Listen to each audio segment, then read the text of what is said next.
my channel, and Happy New Year's! Today is January 1st, and guys, I am so excited. I absolutely love New Year's. It gives me a clean slate, and I just feel like I can conquer the world. I thought I would share with you guys my 19 resolutions for the year 2019. Now, of course, these aren't guarantees.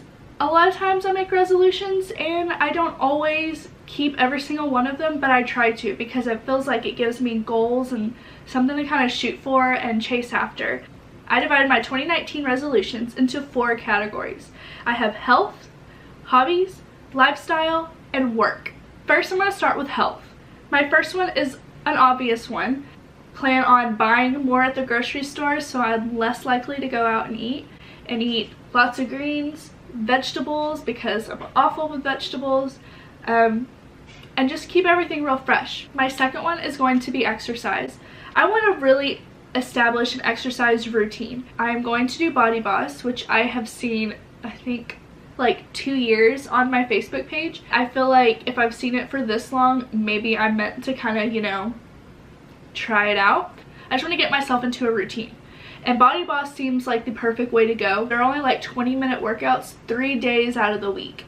Third thing, I want to get into yoga. I admire people so much who can do it. It just blows my mind. A great exercise for strength. It works obviously on your flexibility. And not only that, but I feel like it's very meditation centered. I don't know much about yoga, so that is another goal of mine, is I want to get into it. Fourth thing, go to sleep earlier. You know, when I go to sleep late, I'm not going to want to wake up early. It's really hard. But I'm going to try to start going to sleep around 10 o'clock. That is my goal. I just feel like if I go to bed earlier and I actually have a really good deep rest, I'll be more inclined to start waking up early again. Fifth thing, self-care. You guys, I have never thought I was so bad at like taking care of myself and the extent of like really giving myself time, doing things that I enjoy. I just really want to focus on that a lot more. I keep relating it back to teaching just because being a first year teacher, I just completed my first semester, but I realized like I got super overwhelmed, incredibly tired. I'm gonna be honest, I feel like a failure a lot of the times because I don't know what I'm doing and I expect everything to be perfect, and realistically it's not going to be.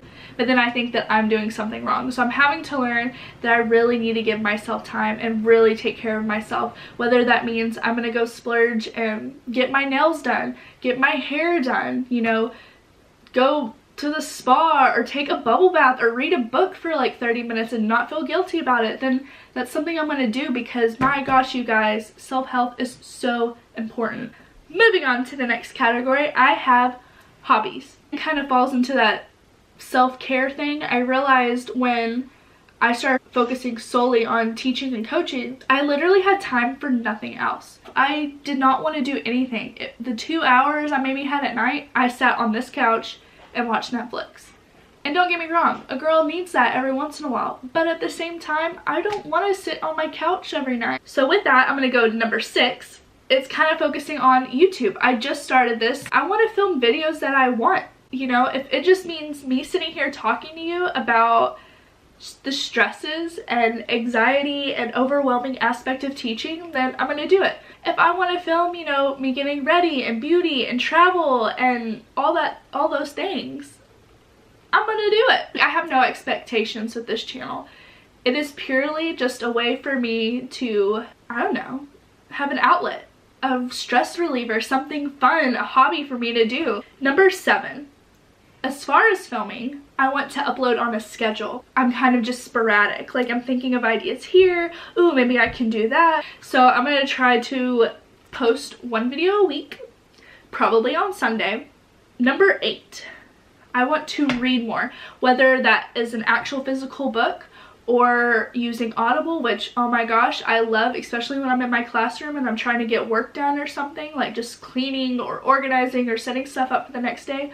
Audible is amazing, but I don't do it as much as I would like to. And podcasts. I started listening to Pretty Basic, which is phenomenal, you guys. It has given me so much motivation and encouragement. I love to hear these 2 women who are strong and beautiful, but like knowing that they think the same kind of things that I think really helps me to not feel alone.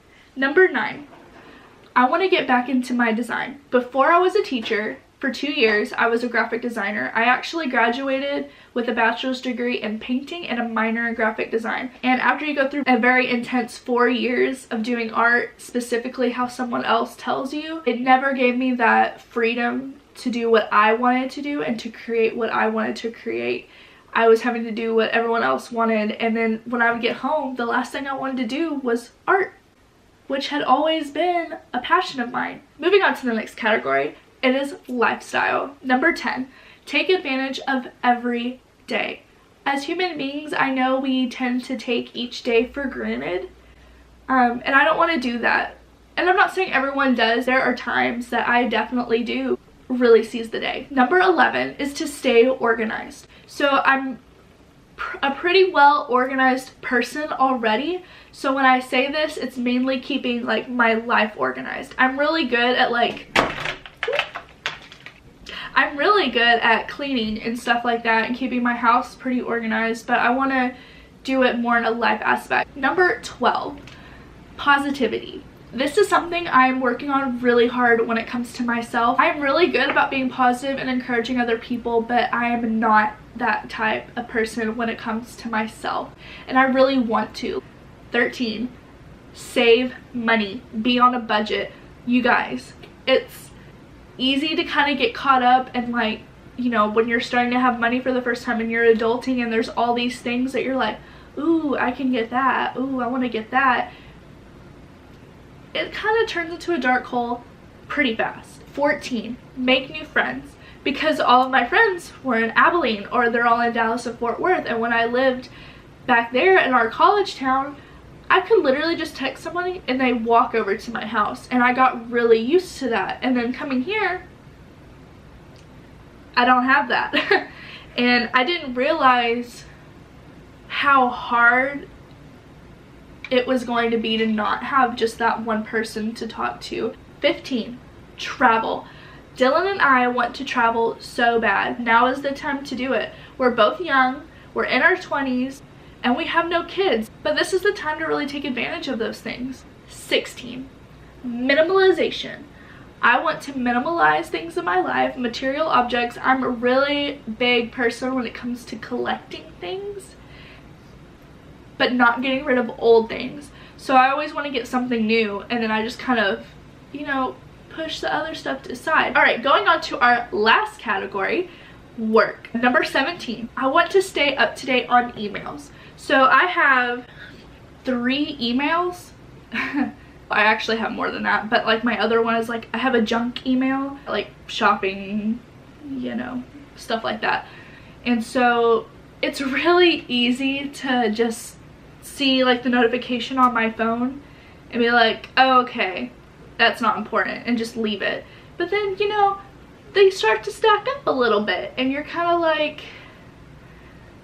overwhelmed. Number 18 is to get to work earlier, and this kind of falls back into that whole going to bed early. If I can go to bed early, then I can wake up early, and if I wake up earlier, I'm gonna have more time in the morning to get ready to where I don't rush off. Luckily, I am walking distance from my school. It's kind of like a blessing and a curse. It's nice to be so close. I don't have to commute and I don't have to spend money on gas, but at the same time, I'm always like, I got 10 minutes, I don't have to be there. But then I'm like, as I'm getting there, my kids are coming in and I'm trying to prep all this stuff and get it ready. If I would just get to school even 10 minutes earlier, that's what I'm gonna shoot for. 10 minutes earlier, just to get there, just to kind of get ready for the day. And this is the last one. My 19th resolution for the year 2019 is to believe in myself and to never give up. This is one more just for encouragement to really pursue my dreams and never lose focus on those. I even have a little quote or saying or motto, that's what it is. It's a motto. I have a motto for this year, which I'm sure everyone's heard it already. Oh my gosh, I'm probably gonna butcher this. Veni, Vidi, Vici, which is, I came, I saw, I conquered. And that's exactly what I plan on doing in the year 2019. So there you go, that's it. Those are my 19 New Year resolutions for the year 2019. I hope you guys enjoyed it. Be sure to give it a big thumbs up if you did. Please leave a comment below if you have any resolutions that are the same or different ones, because I would love to hear what you guys are planning on doing with this new year. Don't forget to subscribe, and I'll see you guys in my next video. Bye!